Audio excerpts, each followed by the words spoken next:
प्रेम से बोलो सच्चे दरबार की जय। शिव गुरु भगवान की जय हो। नीलम दीदी हरिंदर भैया की जय हो। जय और सब श्रोता लोग के भी जय। और हमार जितना गुरु बहिना गुरु भाई लोग बानी जा उनको के हम हाथ जोड़ के प्रणाम करतानी।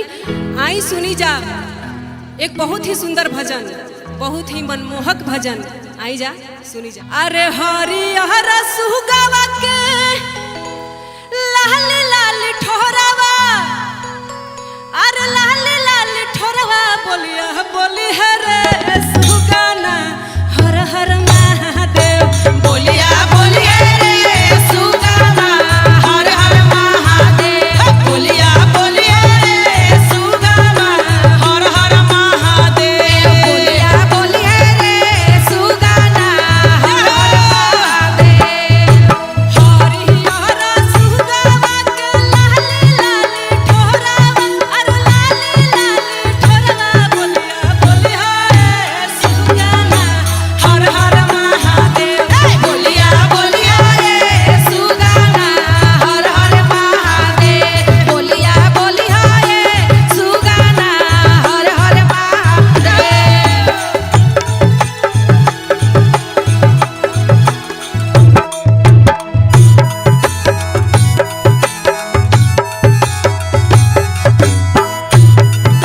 भाई प्रियंका पांडे जी आ जाए एनर्जी में हो। जय हो। लागल है प्रिया जी। आंगना में बोली हा दुआरिया पा बोली हा दुआरिया पा बोली हा। आंगना में बोली हा दुआरिया पा बोली दुआरिया पा बोली हा। आंगना में बोली हा दुआरिया पा बोली हा दुआरिया पा बोली।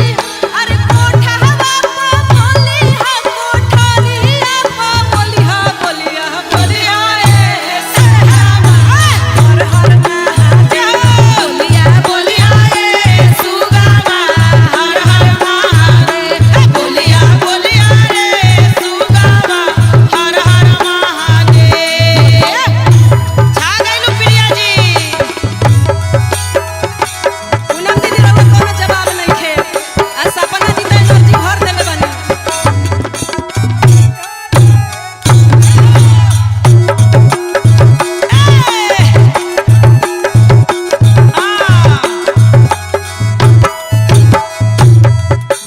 बाग में बोली हा बगीचा में बोली हा बाग में बोली हा बगीचा में बोली हा बाग में बोली हा बगीचा में बोली हा बाग में बोली हा बगीचा में बोली हा में बोली हा बगीचा में बोली।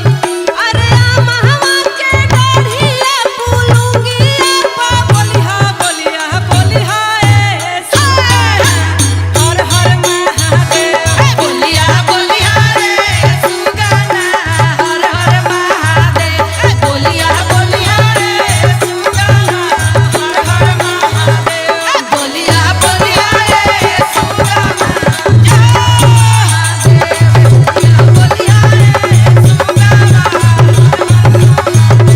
बोलिया बोलिया रे सुगाना हर हर महादेव। प्रेम से बोलो सच्चे दरबार की जय।